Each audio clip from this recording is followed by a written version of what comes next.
my name is Kanan Cash, and you're watching Strive to the Finish. And today, we are going to be doing some flint and steel. Here, let me get some stuff out. So, if you don't know what flint and steel is, it's really simple.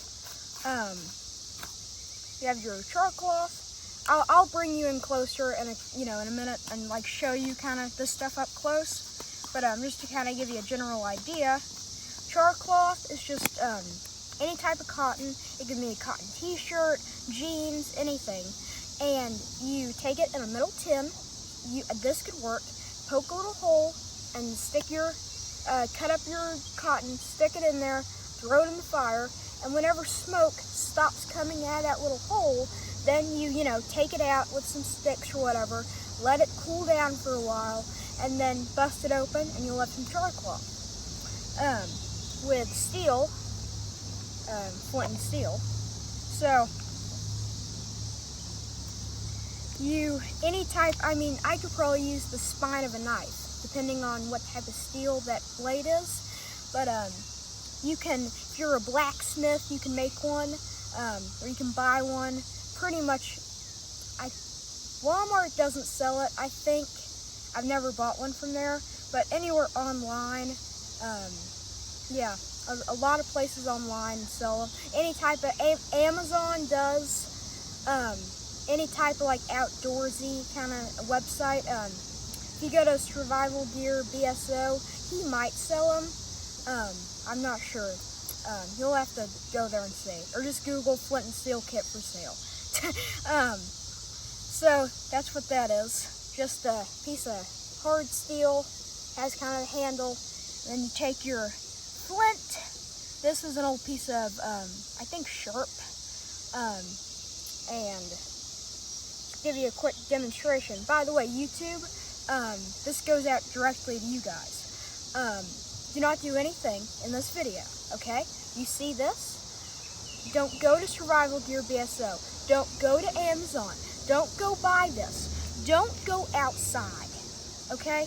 Don't go outside. Don't go outside. You're gonna just don't, okay? Don't play with fire, kids. I'm a trained professional here, and I'm gonna do a little something. There are houses all across here. There's a government-owned post office right there. I'm in good hands, okay? Chill out, YouTube. Chill out.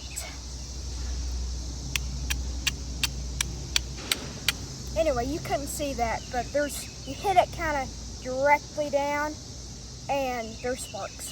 So let me bring you guys in and kind of show you this up close. Alrighty, guys. So this is my POV, I guess you could say. So here is flint, or steel, flint, and then this a guy gave to me. But I do make a lot of char cloth, KY Prepper 5. He's a really nice guy.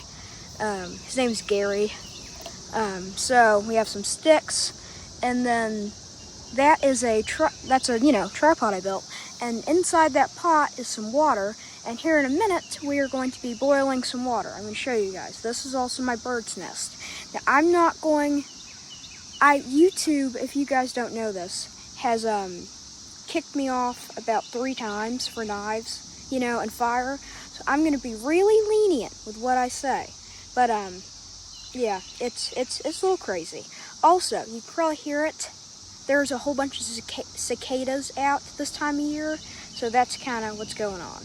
Anyway, that's all. So I'm gonna set you guys back up, and we're gonna get firing.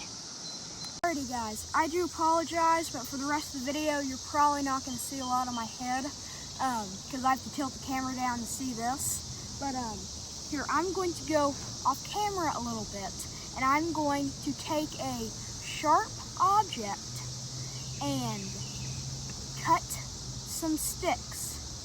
Okay, YouTube? Alrighty. So let me kind of shut this camera off, and I'll be right back. Alrighty, guys, we are back. There's a car, hold on. I don't know if you guys can hear that, but there's probably going to be some traffic come through. So I have a nice pile of shavings. Should be a good amount. I don't have enough sticks, so I'll have to run back and get some in a minute. Once we get this kind of started. But I'm gonna give you all, now this bird's nest, you want your bird's nest to be about the size of your face. This isn't at all, but I'm just kind of demonstrating a little, so it doesn't, you know, if you could make it the size of your face, you absolutely want that, but I'm gonna do it, you know, it's got a good amount. Now, this outside stuff, this right here, is poplar, like dead poplar bark. If you find a poplar tree, and then as they grow, the branches fall off and die. So you can probably find some bark, you know, or some dead branches around, and you can peel that bark off and then rough it up for a couple minutes, you know, and you'll see all this, almost like a tulip dust, or, you know, like a poplar dust, fall off. And once you're left, or, you know, once you're done with it, what you're left with is this really fine fiber. And it's really great for tinder bundles. And on the inside, I just have some birch bark. Here, I'll kind of show you that. It works fine. There's a lot of like man-made tinder options you can use. Cedar bark can also be used. It's not as great, but it'll definitely work. What else? Yeah, I mean, heck, if you have some paper towels instead of like birch bark or this like tulip bark, throw them in there. You know, I mean, if you're just doing this to practice, kind of cheat a little, you know, for your first couple times, you know, but then once you kind of progress, you can, you know, like let's say you're using, instead of birch bark, like cotton balls and Vaseline, you know, so you can use that, you know, maybe once you do that 3-4 times, that, you know, you kind of work your way up. That's at least how I've done it. And I'm doing all right. I'm still alive. I'm still breathing, you know. I haven't drank unclean water yet. Am I right? Anyway, so we're going to take maybe about another sheet or two of charcloth. Maybe not. Yeah. I'm going to put just 1 or 2 in my tinder bundle here. And then here I am going to kind of scoot you all up closer during this private demonstration. Here we go. So we have our, sorry my pants are so dirty. We have our charcloth. We have our flint or chirp. We're going to lay our charcloth right on the edge. And if you have kind of like a like frayed edge of charcloth, put that on the side you're going to be striking. You don't want it hanging just where you can see there's just a little bit of room there. And I'm going to just go straight down. There we go.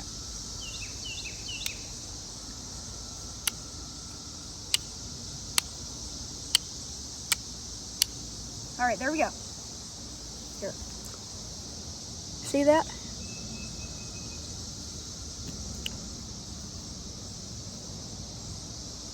Okay.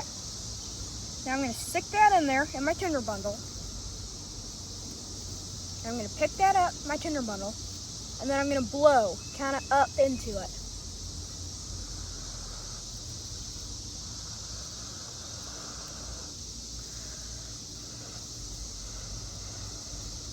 There we go. Alrighty, you see that there? So I just created a fire strictly using natural materials pretty much, except for the steel. Well, you know, the charcloth. Here, I'm going to move you guys back a little. Alright, there we go. Well, not really completely not man-made, but you get the idea. I didn't use a lighter, matches, and that's what counts. Am I right? I'm right, I know. Alrighty. Now these sticks are way, way too big. So I just kind of wanted to show you guys, you know, kind of how to do it. You would want sticks a lot less wide and a lot thinner and stuff. Because, you know, you don't have a lot of stuff to work with. See how that birch bark went up immediately, but this tulip bark is still, you know, it's still not exactly burning very good. That's why you want your birch bark on your inside to first catch that charcloth, because it's going to burn a whole lot faster than this tulip bark, and it's gonna, take that spark a whole lot easier. Now, that's also why you want your bird's nest a little bigger. That went out almost immediately. I was just kind of showing you guys the kind of techniques, but you'd want a whole lot smaller sticks, a whole lot more shavings. As much tinder, in a bundle you can get, basically. That's about it. Because, there's kind of what I call, whenever you have your fire kit, your first, your secondary, and then you're gonna die. So your first would be, as soon as you get to camp, gosh, that bird will not shut up. Okay, as soon as you get to camp, you're going to want to get a fire going, probably. You might want to build a shelter. And if you are, dying pretty much, you are going to want that fire you're going to get that fire as easily as possible, okay? That bird is going crazy.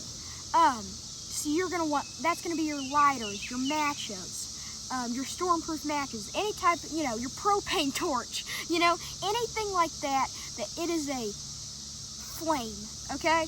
Now your secondary is going to be more of the ferro rods, kind of like those spark wheel things, magnesium rods, that kind of stuff, that's going to give you a spark, some might say it's more reliable, it's easier than a lighter, because lighters, they can break, they get waterlogged, everything. So, there's that.